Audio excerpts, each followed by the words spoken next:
কুতুবউদ্দিন বখতিয়ার কাকি রহমতুল্লাহ আলাইহি কে তিনি কত বড় বুজুর্গ ছিলেন, যিনি মৌতের আগে ওসিয়ত করেছিলেন, আমার মৃত্যুর পর এমন একজন মানুষকে দিয়ে তোমরা জানাজা পড়াবা যিনি কয়েকটা আমলের অধিকারী। এক নাম্বার হলো জীবনে কোনোদিন তার মসজিদে জামাত তরক হয় নাই। দুই নাম্বার হলো ওই মানুষটা জীবনে কোনোদিন আসরের সুন্নত নামাজ তরক করে নাই। তিন নাম্বার হলো যে মানুষটা জীবনে কোনোদিন তাহাজ্জুদের নামাজ কাজা করে নাই। যে মানুষটা জীবনে কোনোদিন বেগানা নারীর দিকে নজর দেয় নাই।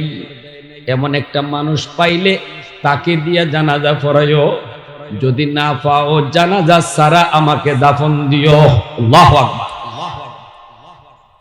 এমন চারটা গুণ, জীবনে কোনোদিন মসজিদের জামাত তরক হয় নাই। যদি আমি এই মজলিসে একজন মানুষও তালাশ করি, কেউ দাঁড়ানোর সাহস নাই না।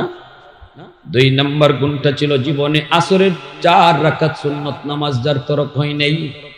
আসরের 4 রাকাত সুন্নত হইল সুন্নতে গায়রে মুআক্কাদা, সুন্নতে জায়েদা, পড়লে সওয়াব না পড়লে গুনাহ নাই। কিন্তু হাদিসে অনেক অনেক সওয়াবের ঘোষণা।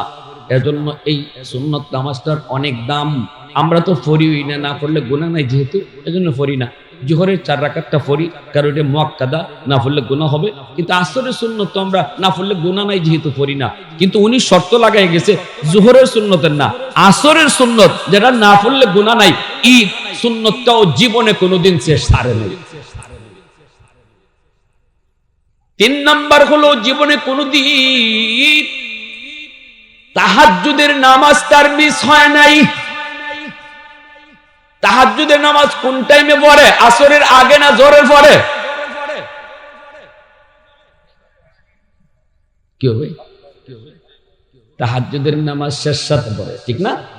ফজরের আগে এই টাইম পর্যন্ত, এই টাইমে যে তাহাজ্জুদ পড়তো, সারা জীবন তাহাজ্জুদ পড়ছে এমন একজন মানুষ আবার জীবনে কোনোদিন ইচ্ছা করে কোনো বেগানা নারীর দিকে নজর দেয় নাই।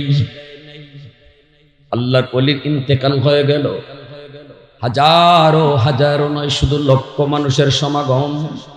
জানাজার নামাজ পড়ার জন্য সবাই হাজির। বিশাল বড় ময়দান।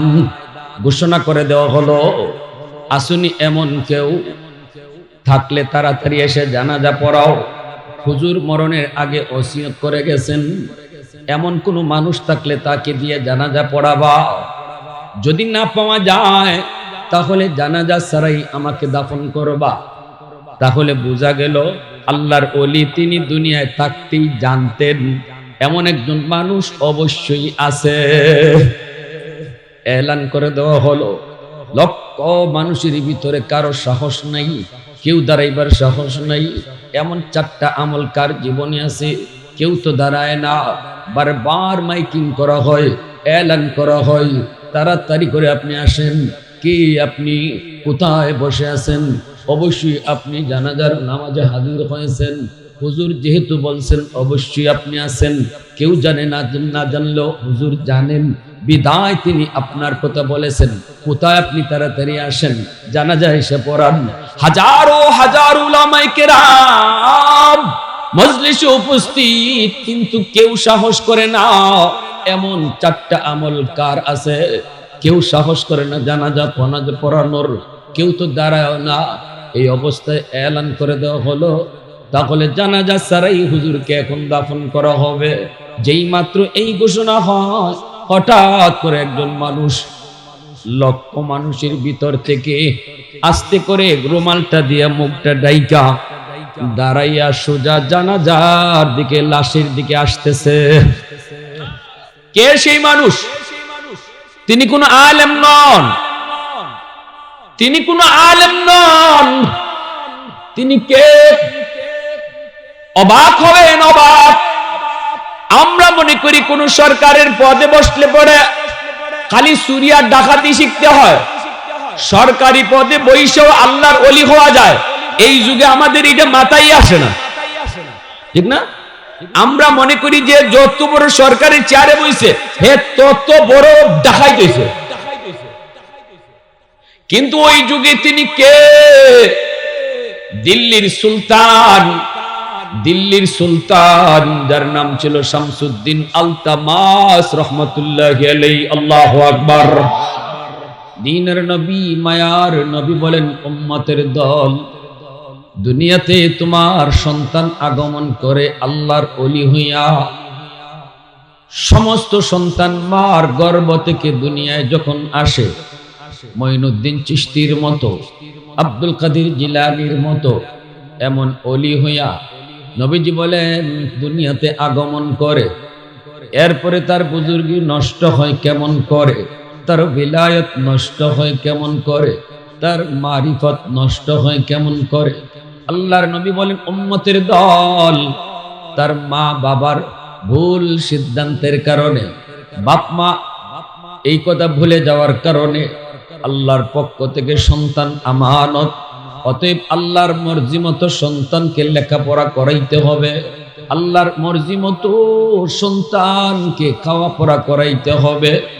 এই কথাটা বাপ মা ভুলে যাওয়ার কারণে নবীজি বলেন বহু সন্তান পথভ্রষ্ট হবে, বেনামাজি হবে, মতকুর হবে।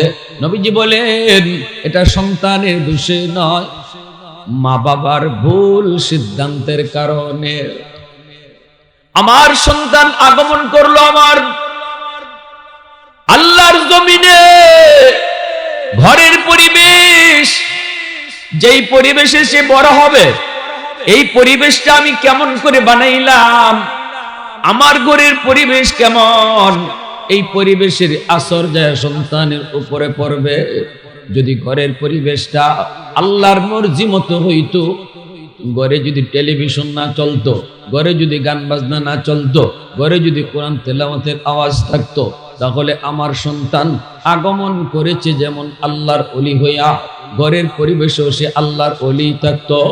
এরপরে যখন আমি তারে ভর্তি করব পড়ালেখায়, ওখানে যদি আমি তারে মাদ্রাসায় পড়াইতাম, আমি যদি আল্লাহর পরিচয় তার কলিজার ভিতরে দিতাম, সেখানেও সে আল্লাহর ওলি হয়ে থাকতো।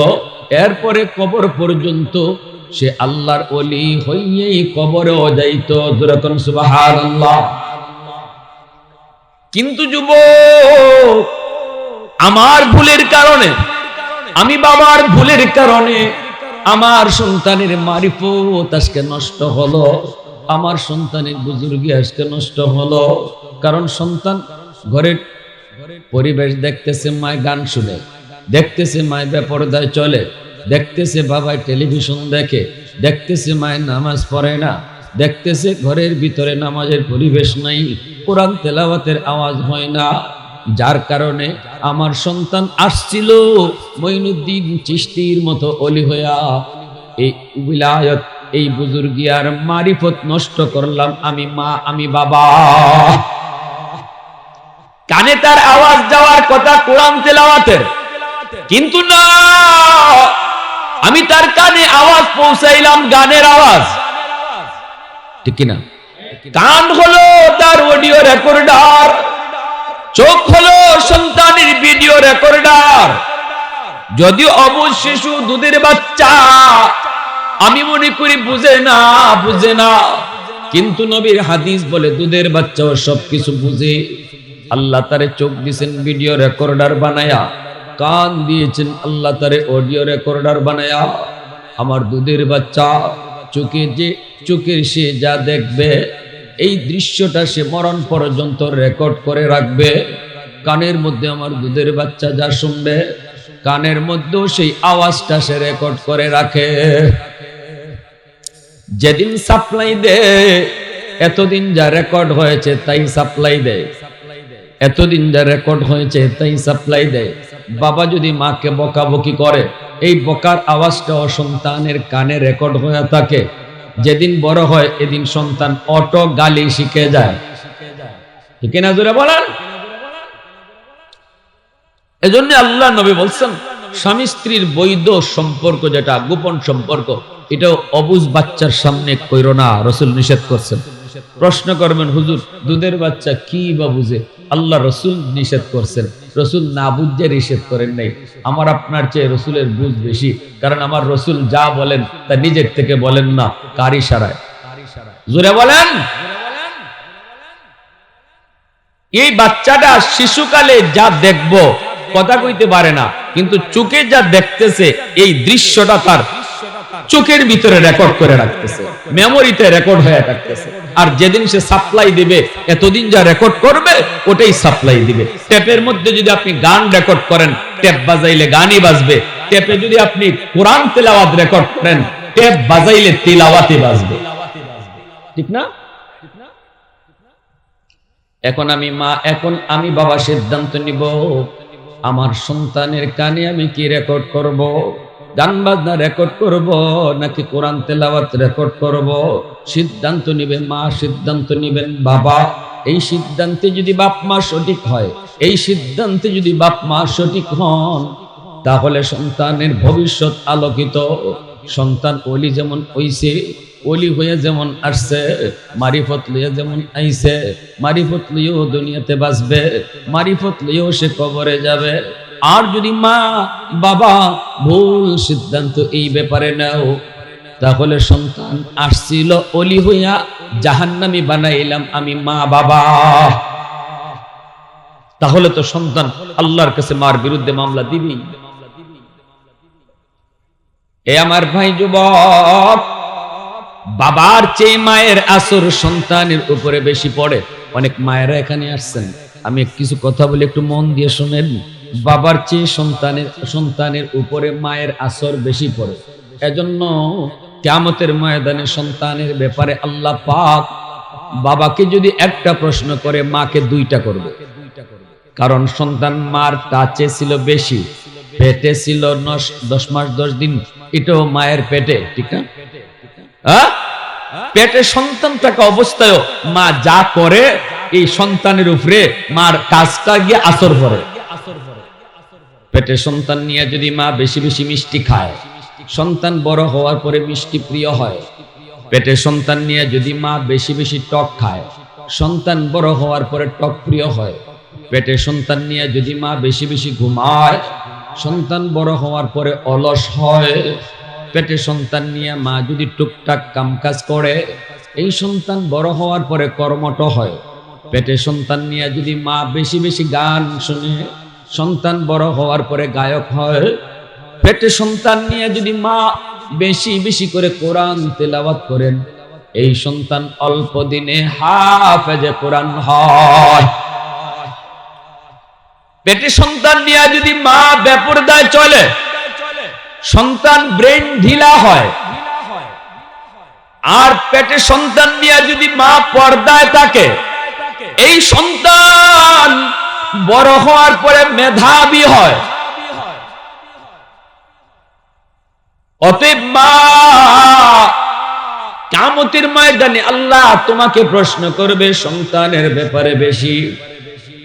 এরপরে সন্তান দুনিয়াতে আগমন করলো, দুধ খাইলো, তাও মায়ের দুধ খাইলো, মাকে কাছে পাইলো। যতদিন দুধ খাইলো ততদিন মার সাথেই থাকলো। তারপরে ঘরের পরিবেশে সন্তান যতদিন থাকে ততদিন মাকেও বেশি পায়, মাকেই বেশি দেখে। বাবা তো ঘরের বাহিরে থাকে। অতএব যেই শিশুকালটা সন্তানের জীবনের ফাউন্ডেশন, যেই শিশুকালটা সন্তানের জীবনের ফাউন্ডেশন, এই ফাউন্ডেশনের বয়সটা সন্তান বাবার চেয়ে মাকে বেশি পায়, বেশি দেখে। সন্তানের দিল দেমা, এই আমি তো পিজে যেতেছি, কি ব্যাপার?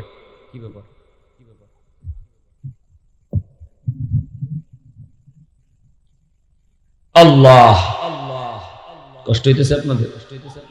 এই কুয়াশার পানি মনে বৃষ্টির মতো পড়তেছে, তাও আজ শুনবে নাই নাকি? আলহামদুলিল্লাহ, এটা জুসের সাথে আইছে, এটা জুসের সাথে আইছে। দেখো, কুয়াশার পানি বড়ুক আর জ্বর তুফান হোক, হুজুর ওয়াজ শুনবো। আল্লাহ তুমি কবুল করো, জোরে কোন আমিন।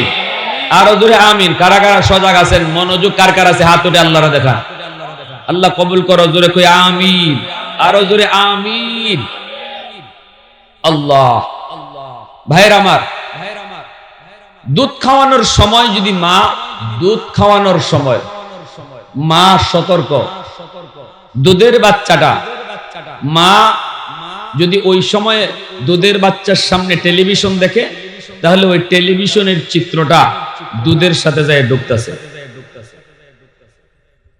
এটা একটা উদাহরণ দিই, উদাহরণ না দিলে বুঝবেন না, একটা দলিল দিতে হবে, দলিল না দিলে বুঝবেন না।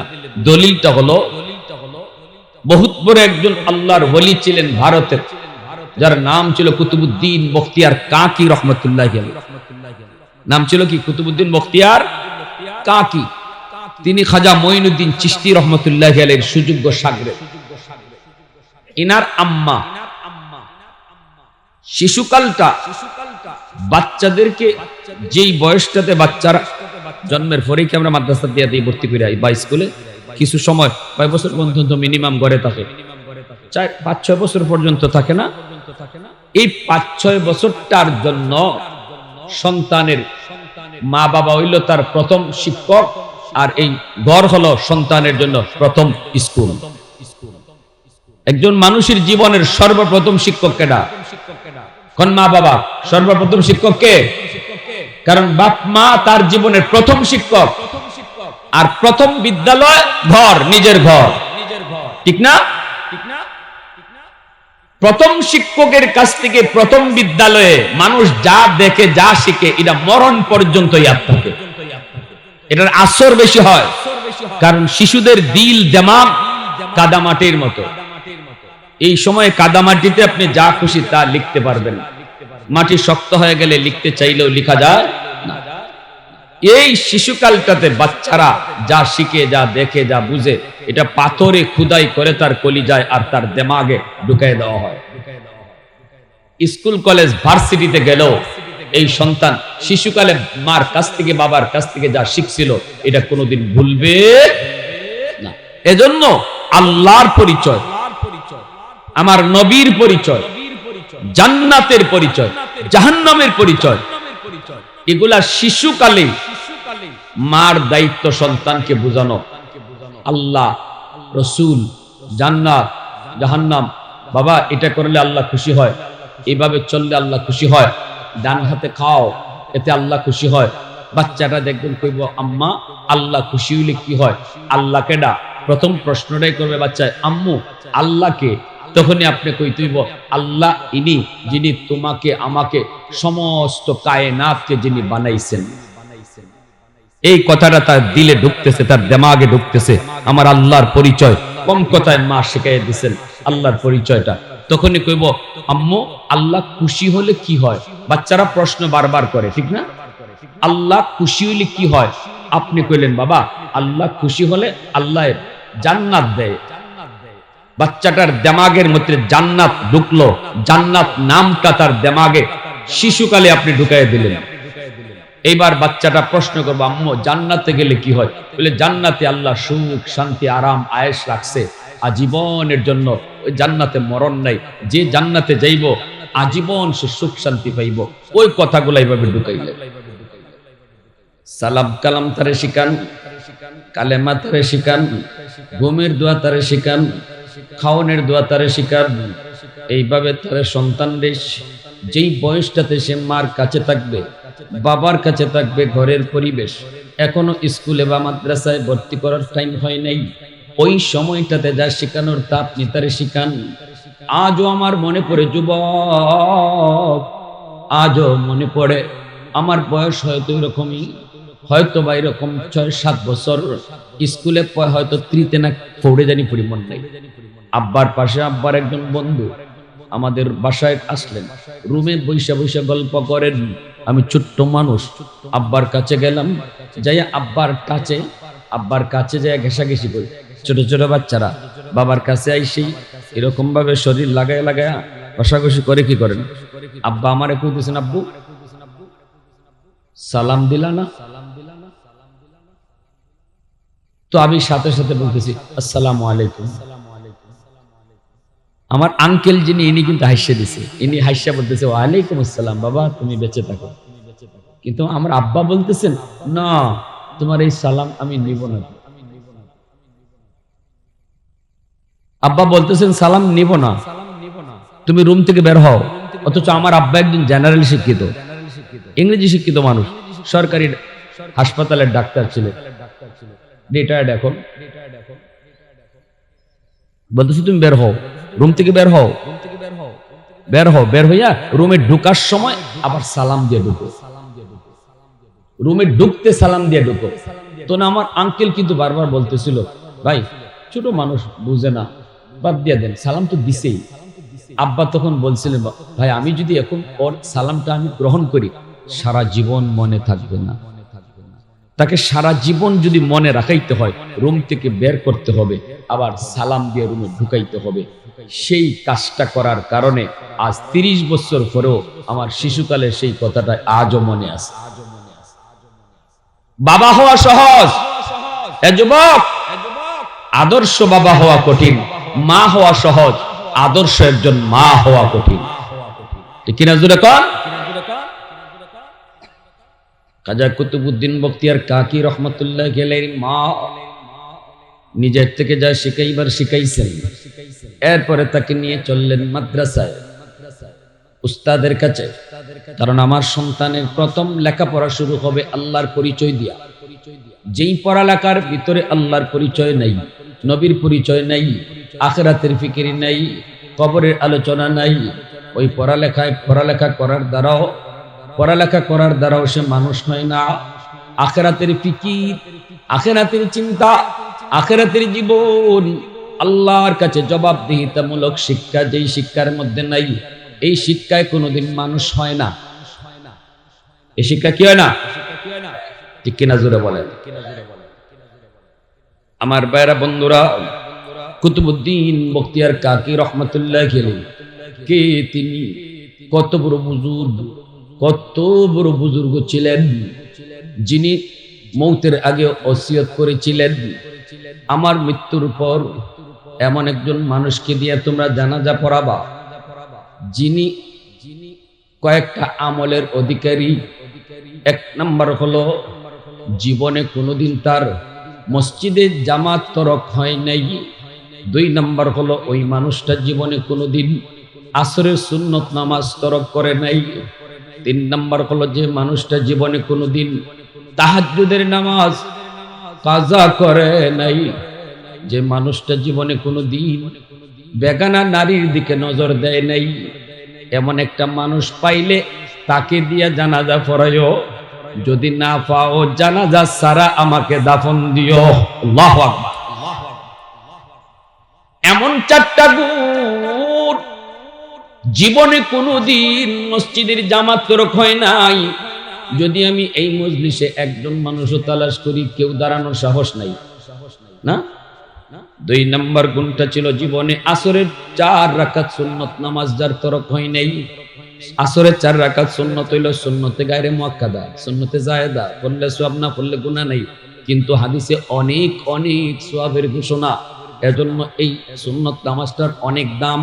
আমরা তো পড়িই না পড়লে গুনাহ নাই যেহেতু, এজন্য পড়ি না।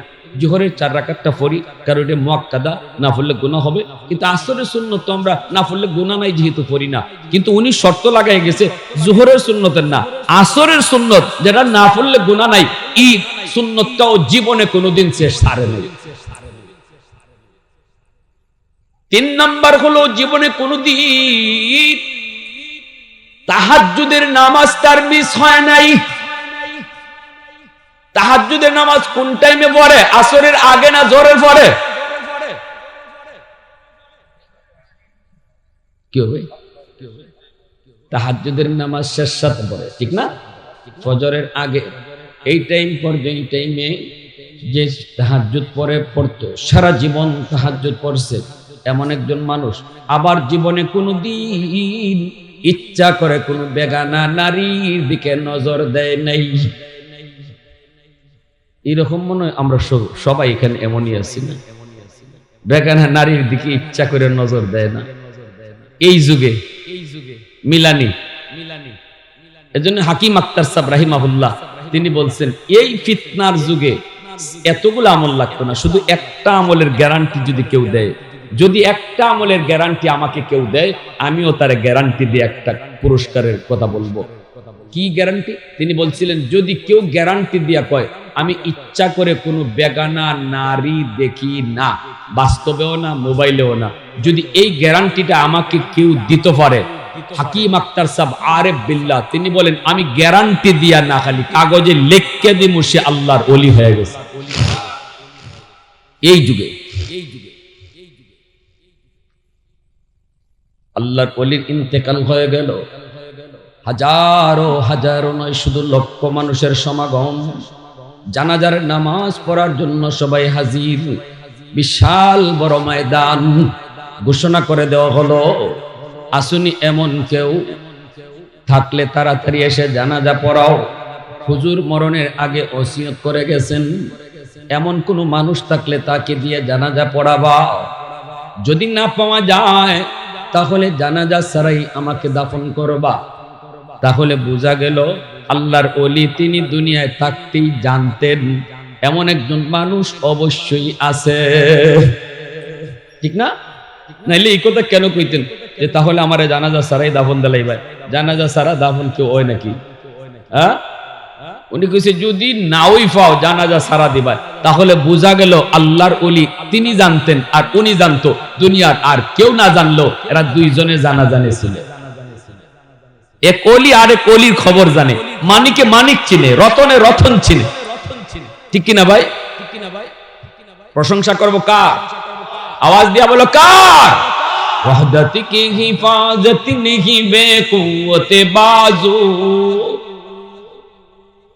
वहदत की हिफाजत नहीं बेकुव्वत बाजू, आती नहीं कुछ कमी अक्ल खुदादार, आती नहीं कुछ कमी अक्ल खुदादार।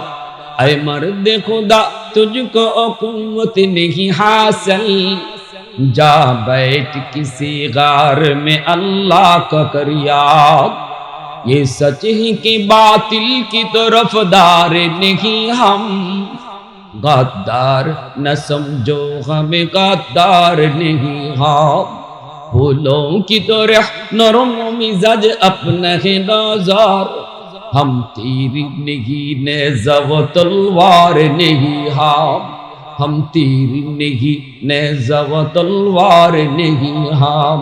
मुसलमाনের আওয়াজে কও আল্লাহু আকবার, হয় নাই আরো জোরে আল্লাহু আকবার। এলান করে দেওয়া হলো লক্ষ মানুষের ভিতরে কারো সাহস নাই, কেউ দাঁড়াইবার সাহস নাই, এমন চারটা আমল কার জীবনে আছে কেউ তো দাঁড়ায় না। বারবার মাইকিং করা হয়, এলান করা হয় তাড়াতাড়ি করে আপনি আসেন। কি আপনি কোথায় বসে আছেন?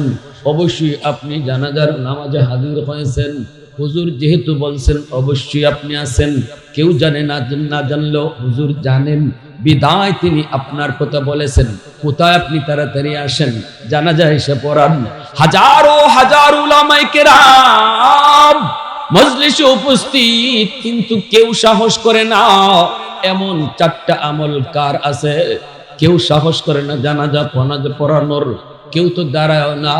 এই অবস্থায় এলান করে দেওয়া হলো তাহলে জানাজা ছাড়াই হুজুরকে এখন দাফন করা হবে।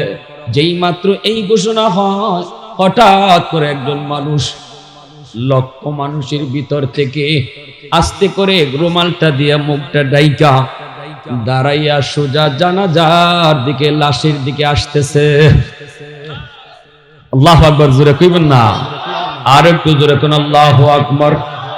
লক্ষ মানুষ তাকায় রইল, কিন্তু মুখ দেখে না কেউ।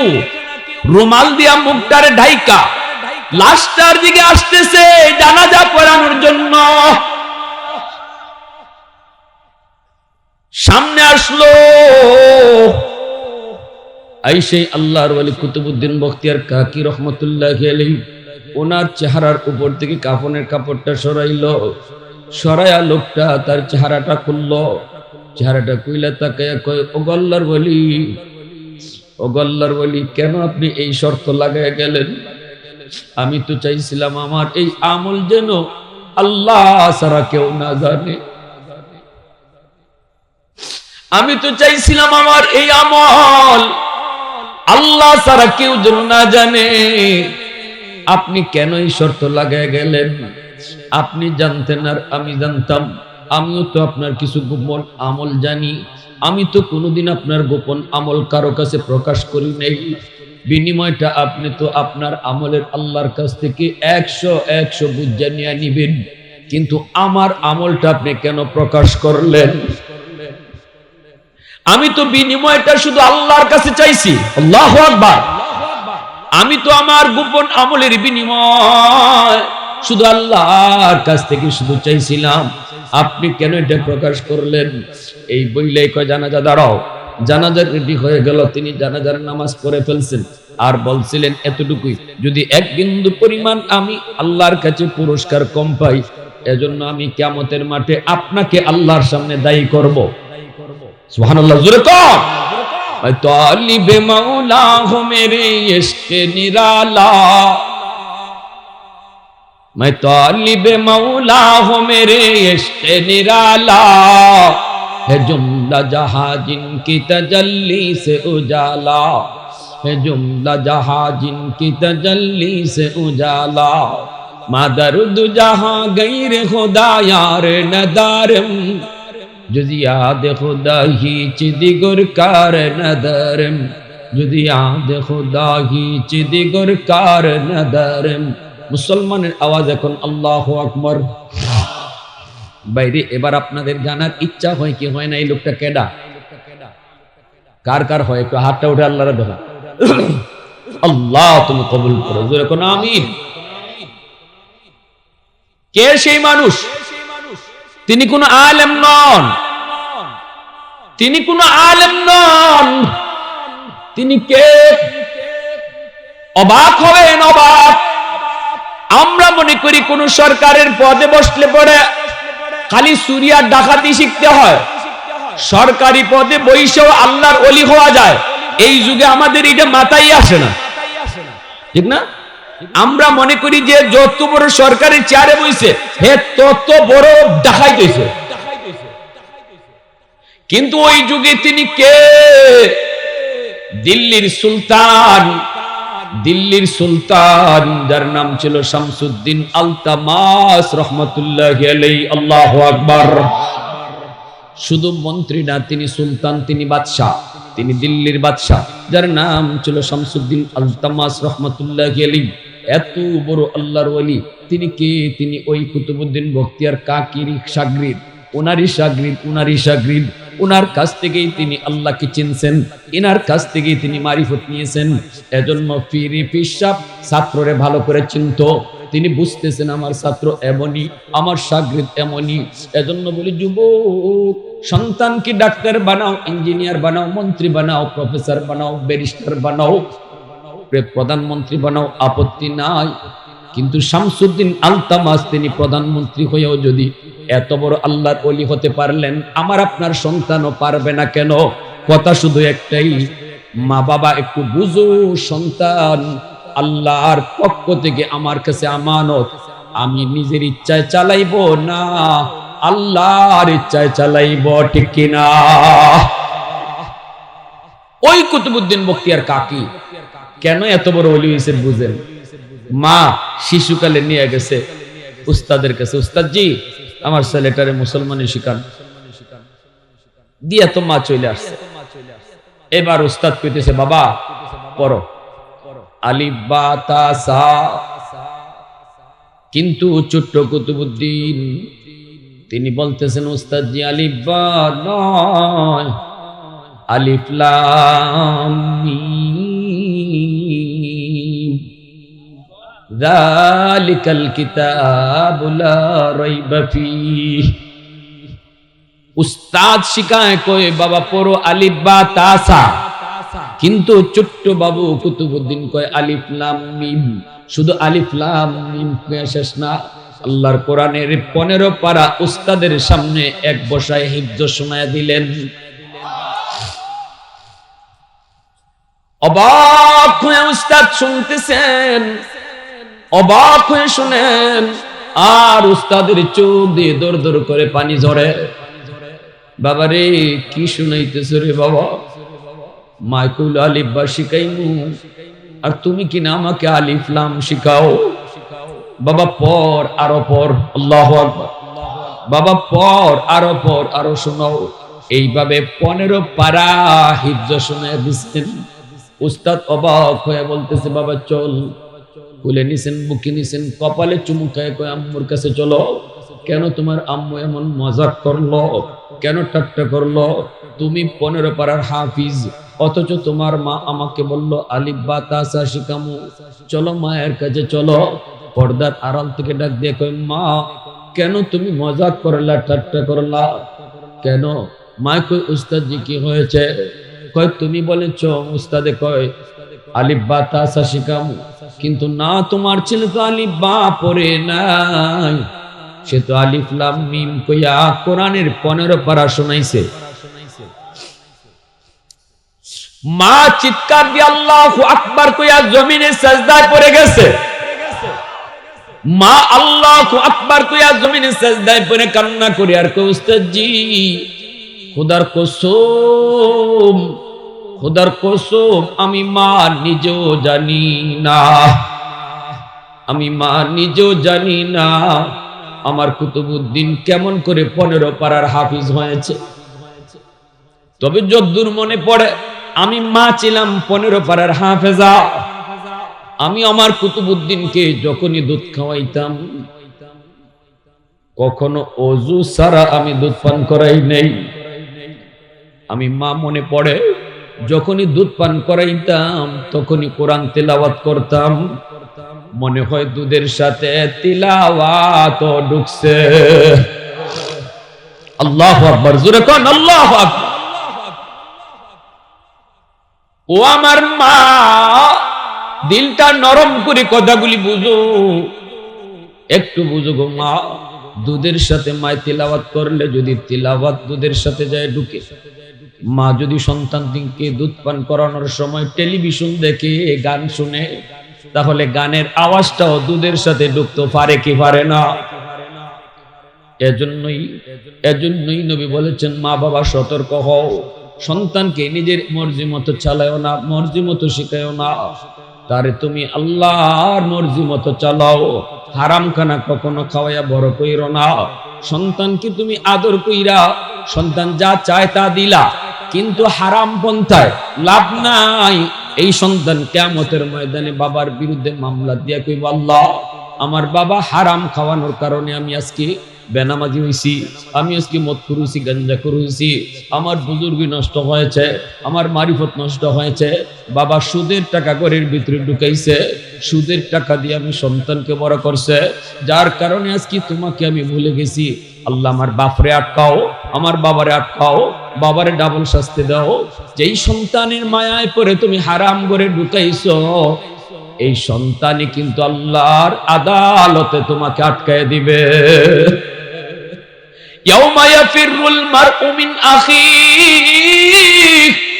ওয়া উম্মিহি ওয়া আবিহি ওয়া সাহিবাতিহি ওয়া বানিহি। কিয়ামতের ময়দানের চিত্রটা আল্লাহ পাক এই 2-3 কথায় 4 কথায় আল্লাহ বুঝায় দিবেন বান্দারে। আদরের বউটা তোর বউ থাকবে না, বউটাও হাসরের মাঠে তোর দুশ্মন হয়ে যাবে। আদরের মা মা থাকবে না, দুশ্মন হয়ে যাবে। আদরের ভাইটা ভাই থাকবে না, দুশ্মন হয়ে যাবে। কলিজার টুকরা সন্তান আর কলিজার টুকরা থাকবে না, হাসরের মাঠে তোমার দুশ্মন হয়ে যাবে। কিভাবে তুমি বাবারে আটকাইয়া নিজে বাঁচতে পারে? এজন্য বাপের ঘাড়ে সব দোষ দিবে, মার ঘাড়ে সব দোষ দিবে। এজন্য বলি যুবক, কখনো কখনো বোকামি করবা না, কখনো বোকামি করবা না। উলামায়ে কেরাম যা বলে নিজের থেকে কিছু বলে না, যা বলে যা শোনায় আমার রসুল যা কইছে, আমার আল্লাহ যা কইছে তাই বলে তাই শোনায়। ঠিক কিনা জোরে কোন? কেউ মানে কেউ মানে না, কেউ মানে কেউ মানে না। আলেম উলামারা কয় ভাই গাড়ি ভুল করেছ, ঢাকায় যাবা তুমি কিন্তু গাড়িতে উঠছো তুমি মানিকগঞ্জের, ভাই এটা ভুল গাড়ি, গাড়ি থেকে নামো। উলামায়ে কেরামের দায়িত্ব হলো এলান করে দেওয়া, ওয়া মা আলাইনা ইল্লাল বালাগ। আমাদের দায়িত্ব হলো পৌঁছে দেওয়া। ভুল গাড়িতে বসছো, এই নিউজটা তোমার কানে পৌঁছে দেওয়া। বাকি গাড়ি থেকে কে নামবে, কে গাড়ি পাল্টাবে, এটা আলেমের দায়িত্ব না, এটা আল্লাহ বুঝবেন, এটা আল্লাহ বুঝবেন।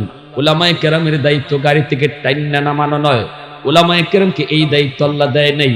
কইবাই ভুল গাড়ি, এরপরে সিট থেকে টাইন্না গাড়ি থেকে নামাইবা, এই দায়িত্ব আল্লাহ উলামায়ে কেরামকে দেন নাই। নবীকেও এই দায়িত্ব আল্লাহ দেন নাই। নবীরও দায়িত্ব ছিল লাস্তা আলাইহিম বিমুসাইতির, নবী গো আপনি দারোগা নন, আপনাকে লাঠি দিয়ে আমি পাঠাইছি না। উম্মতকে বুঝাইবেন এভাবে চললে আমি খুশি, এভাবে চললে আমি আল্লাহ নারাজ, এই কথা বুঝাই দেওয়া তোমার দায়িত্ব। লাঠি হাতে নেওয়া তোমার দায়িত্ব না। কে মানবে কি মানবে না সেটা আমি আল্লাহ বুঝবো, ঠিক না? উলামায়ে কেরামের কথা মাইনা এখানে হয়তো কেউ বা নিয়ত করবে না ভুল গাড়ি থেকে নামবো, সঠিক গাড়িতে উঠবো, সে তো সফল, সে সার্থক।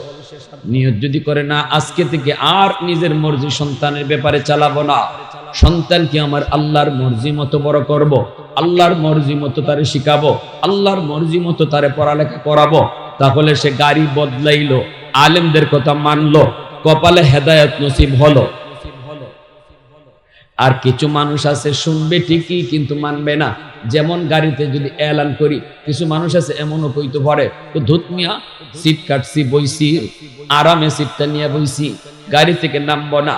গাড়ি ভুল হলে হোক, নিয়ত আমার ঢাকা, গাড়ি এখন যেদিকে খুশি ওই দিকে যাক, নিয়ত আমার ঢাকা।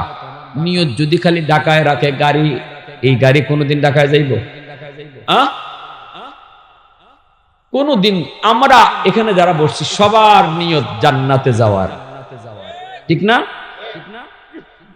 কিন্তু অবশ্যই আমরা নিয়ত জান্নাতের, কিন্তু অনেকেই গাড়ি উঠতে বইয়ে রয়েছি জাহান্নামের, অনেকেই আমরা জাহান্নামের গাড়ির প্যাসেঞ্জার। এখন আমরা যারা দূর থেকে আসে আলেম ওলামা, আইয়া এতক্ষণ 1 ঘন্টা বুঝাই খালি কইছি ভাই গাড়ি বদলাও, নিয়ত তোমার জান্নাত, গাড়িতে বসছো জাহান্নামের, গাড়ি বদলাও। মাহফিল থেকে কিছু মানুষ যাবে নিয়তটা পুরাপুরি গাড়ি বদলাইয়া, আর কিছু মানুষ মনে করবে এখান দিয়ে ওয়াজ শুনছে, এখান দিয়ে বের করছে, সব কথা কি আর মানলে পারা যাইবো? তার মানে হে বইছে যে বইছেই নিয়ত তার জান্নাত হইল, জাহান্নামের গাড়ি বদলাইতে না, ঠিক না? নিয়ত তার ঢাকা, কিন্তু মানিকগঞ্জের গাড়ি বদলাবে না। কপাল খারাপ, ঠিক কিনা জোরে বলে আল্লাহ। আর যদি কিছু মানসিকতা কয় হুজুর বুঝলাম তো হুজুর, আলহামদুলিল্লাহ আপনি যে কথা কইছেন, সন্তানের লেখাপড়া শুরু হইব মাদ্রাসা দিয়া, সন্তানের লেখাপড়া শুরু হইব আল্লাহর পরিচয় দিয়া, যে পড়ায় আল্লাহর পরিচয় আছে এটাই পড়া। এর জন্যই তো আমার রাসূলুল্লাহ জিবরাইল যখন কইছিল নবী গো আপনি পড়েন ইকরা, নবী কয় কের পড়া? জানি না আমি পড়া। জিবরাইল কয় পড়েন, নবী কয় না পড়বো না, পড়া জানি না। জিবরাইল কয় নবী গো পড়েন, নবী কয় কের পড়া? কিন্তু জিবরাইল যখনই কয় ইকরা বিসমি রাব্বিকাল্লাযী খালাক, পড়েন আপনার রবের নামে, তখনই আমার রাসূল হাসিয়া কয় হ্যাঁ এবার পড়তে পারি, কারণ আমার রবের নামে যেই পড়া এটাই পড়ালেখা। আল্লাহু আকবার। জিবরাইল যখন খালি প্রথমে বলতে বলছেন ইকরা, পড়েন পড়েন পড়েন, রাসূল তো পড়েন না। আমার আল্লাহর নাম ছাড়া আবার কের পড়া? আমার আল্লাহর পরিচয় ছাড়া আবার এটা কিসের পড়া? না আমি পড়া রাসূল পড়ব না। 3 বারের পরে যখন জিবরাইল কইছে আল্লাহর নামে পড়েন, তখন রাসূল পড়া শুরু করছেন। প্যারে হাজিরিন, হাত জোর করে বলবো, অনুরোধ করে বলবো, রোগ আমাদের যে জায়গায় এখানে ঔষধ দেন। সন্তান নিয়ত করেন যে যাই বানান বড় হওয়ার পরে, কিন্তু পড়ালেখা শুরু হবে আমার আল্লাহর পরিচয় দিয়ে। 5 বছর নুরানি মাদ্রাসায় পড়াইবেন, স্কুলে 5 বছর পড়াইবেন, প্রাইমারিতে কি শিখবো? আগডুম বাগডুম গুরাডুম সাজে, ডাক দুল বাজে। তো বাজলে কি হইছে? কি হইছেটা কিটা? ডাক দুল বাজলো তো হে কি শিখলো? ব্যাঙ্গের ফাল, সাইকেল দৌড়ানি, কি শিখলো? কিন্তু এই 5টা বছর আমি নষ্ট করলাম সন্তানের। তাও কোন বছর? তার জীবনের ফাউন্ডেশন। আরে ফাউন্ডেশন যদি মজবুত হয়, বিল্ডিংও মজবুত হয়, শিশুকালটা হলো ফাউন্ডেশন জীবনের। এই 5টা বছর যদি মাদ্রাসায় পড়ান, তার জীবনের ফাউন্ডেশন মজবুত হলো ইসলামের উপরে, কোরআনের উপরে, ইসলাম আল্লাহর পরিচয়ের উপরে মজবুতির সাথে ফাউন্ডেশন করে উঠলো। আর যদি নিয়ত করেন হুজুর, না হুজুর আপনার মতো একজন আলিম হইতো, আমরা হাফিজ সাহেবের মতো একজন হাফিজ হইতো, আজকে যে কয়টা ছেলে হাফেজ পাগড়ি নিছে হুজুর দেখে আমার কলিজায় লাগছে। আজকে যে বাচ্চাগুলা পাগড়ি নিছে, এই বাচ্চাগুলার মা বাবার কলিজায় এই সময়টাতে কি পরিমাণ আনন্দ লাগছে, এই বাপমার কলিজায় কি সুখ বইতেছে, পৃথিবীতে অন্য কোনো বাপ মা সেটা বুঝবে না। ঠিক কিনা জোরে বলেন? আপনাদেরও মনের ভিতরে ইচ্ছা, আইরে আজকে যদি আমার ছেলেটা এরকম পাগড়ি পড়তো, আর যদি এরকম হুজুরা বলতো অমুকের ছেলে আজকে 30 পারা কোরআন সিনায় নিছে, তার ছেলেকে পাগড়ি দিতেছি, মনের ভিতরে এই ইচ্ছাটা সকলেরই জাগে। দুনিয়ার ধন্য ওই বাবা, ধন্য ওই মা, যেই বাবার সন্তানের মাথায় 30 পারা কোরআন মুখস্থর পরে মাথায় পাগড়ি পরানো হয়। কারণ কিয়ামতের ময়দানে আল্লাহ কইব, কই তোমরা মা বাবা, নবীর বাপ মা এসে কইব আল্লাহ আমি অমুক নবীর আম্মা, অমুক নবীর আব্বা। আল্লাহ বলবেন আমি কোন নবীর বাপ মারে খুঁজি না। সাথে সাথে একজন হাফেজের বাবা, হাফেজ কোরআনের মা, একজন আলেমের বাবা, আলেমের মা আইসা কইব আল্লাহ আমি অমুক হাফেজ কোরআনের মা, অমুক আলেমের বাবা। আল্লাহ হাসুরবাসীর সামনে আল্লাহ তখন এলান করবেন, আমি তো তোমাদেরকেই খুঁজতেছি। মান কারা আল কুরআন ওয়া আমিলা বিমা ফিহি উলবিসা ওয়ালিদাহু তাজান ইয়াউমাল কিয়ামাহ। আল্লাহ নিজের হাতে হাফেজ সাহেবের আব্বা আম্মার মাথায় পাগড়ি আল্লাহ নিজের হাতে পরাইয়া দিবেন। সুবহানাল্লাহ জোরে বলেন। সন্তানের মাথায় পাগড়ি পরাইলাম আমরা, কিন্তু বাপ মার মাথায় পাগড়ি পরাইবেন আল্লাহ। কেন? কারণ বাপ মা বহু কুরবানি করছে, সমাজের সাথে বহু যুদ্ধ করছে। সমাজের মানুষে কইছে মাদ্রাসা দিও না, দিও না, সার্টিফিকেট নাই, চাকরি নাই, চলবো কেমনে, খাইবো কেমনে, বউ ফালবো কি কইরা, কত কথা। 100টা বাচ্চার মধ্যে 99টা বাচ্চা স্কুল কলেজের দিকে গেছে, আর তুমি বাবা শুধু আমি আল্লাহকে খুশি করার জন্য বাচ্চাটারে নিয়ে মাদ্রাসার দিকে আইছো, মানুষের কোনো কথা কানে দিছো না। আরে আমার সন্তান কেমনে চলবে, কেমনে খাইবে আমার আল্লাহ বুঝবে। কারণ মানুষ আসার আগেই আল্লাহ রিজিক দুনিয়াত পাঠাইছে। এই ইয়াকিন নিয়ে তুমি বাচ্চাটারে নিয়ে মাদ্রাসায় আইছো, সমাজের মানুষের সাথে যুদ্ধ কইরা ওই দিনই আমি আল্লাহ তুমি বাবার উপর খুশি হইয়া, তুমি মার উপর খুশি হইয়া তোমাদের জন্য নিজ হাতে পাগড়ি বানায়া রাখছি। কারা কারা নিয়ত আছে আল্লাহর হাতে পাগড়ি পরার? একটু হাত উঠিয়ে দেখেন। আল্লাহর হাতে পাগড়ি পরার নিয়ত কার কার আছে?